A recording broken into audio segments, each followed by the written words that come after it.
Welcome back. The disclosure of private funders of political parties is an established principle to encourage transparency in democracies around the world. The political party funding bill before Parliament, which has been tabled, seeks to bring the rules and regulations for South Africa's elections and how they are run up to speed ahead of the 2019 general elections. A recent judgment by the Constitutional Court has added impetus to the enactment of that legislation, and many critics of the status quo have long argued it's considerably overdue. So how will this affect the political process, and why should it matter to voters? We're joined now by the Human Sciences Research Council's Swart, who is on an interview in one of our studios.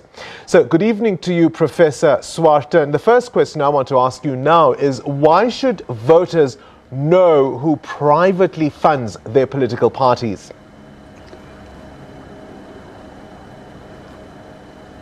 Well, thank you for that question. That is, of course, very fundamental.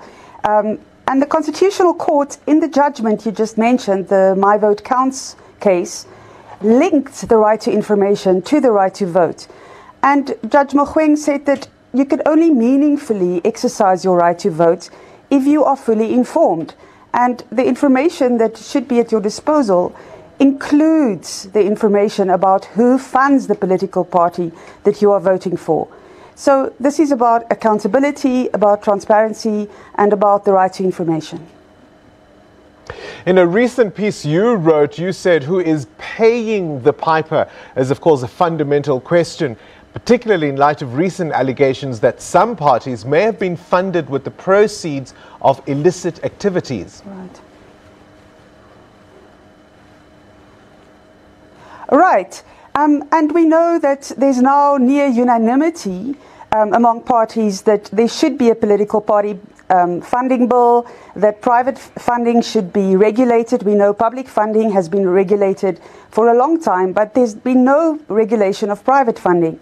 The one party that is still not playing along is the EFF. The EFF could possibly still challenge the bill. It objects to Section 10 of the bill, and it does raise intriguing questions about, who funds the EFF if it is so reluctant to support the disclosure of funding. Well, part of the problem, as I refer to, of course, they would be the party that have been fingered in this way. But the point is that even though they have denied it, part of what this bill seeks to resolve is that we only have their word for it.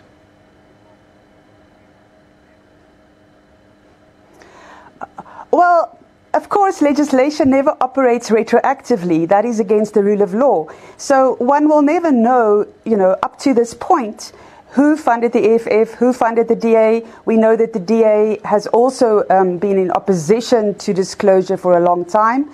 It only agreed recently that, private funding should be disclosed. So we will never know, who funded up to the point that Parliament decides that the bill passes and the disclosure should be made. So we will forever, be in the dark about that question. But seriously, and certainly, one of the reasons why this legislation is very important is because, of course, this political party funding secrecy is very closely tied to corruption. Opponents of these disclosures, as you point out, the DA and the EFF now, but in the past, of course, even the ANC, they've all argued at times, particularly the DA, that these disclosures may lead to the victimization of these private funders. Right. Right, and that is not an unfair argument. It's a perfectly legitimate argument.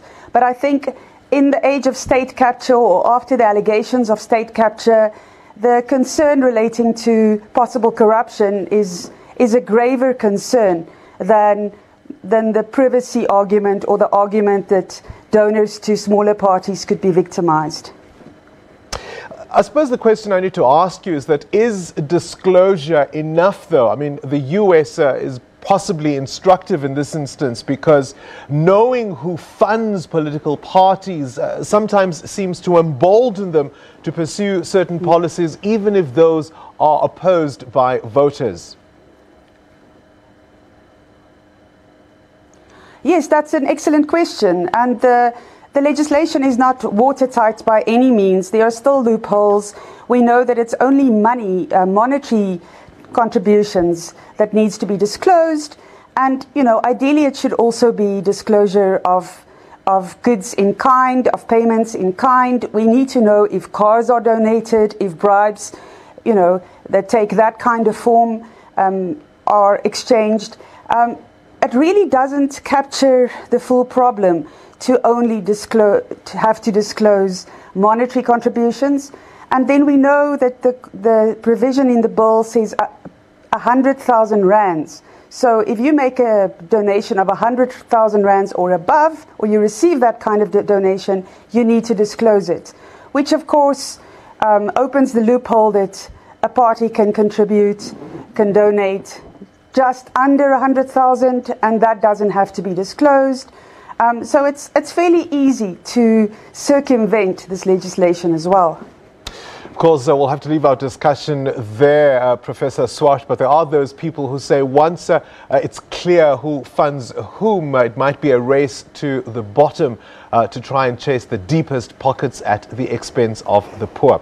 But we'll have to leave our conversation there. The bill, of course, is before Parliament. We'll have to see how it all unfolds.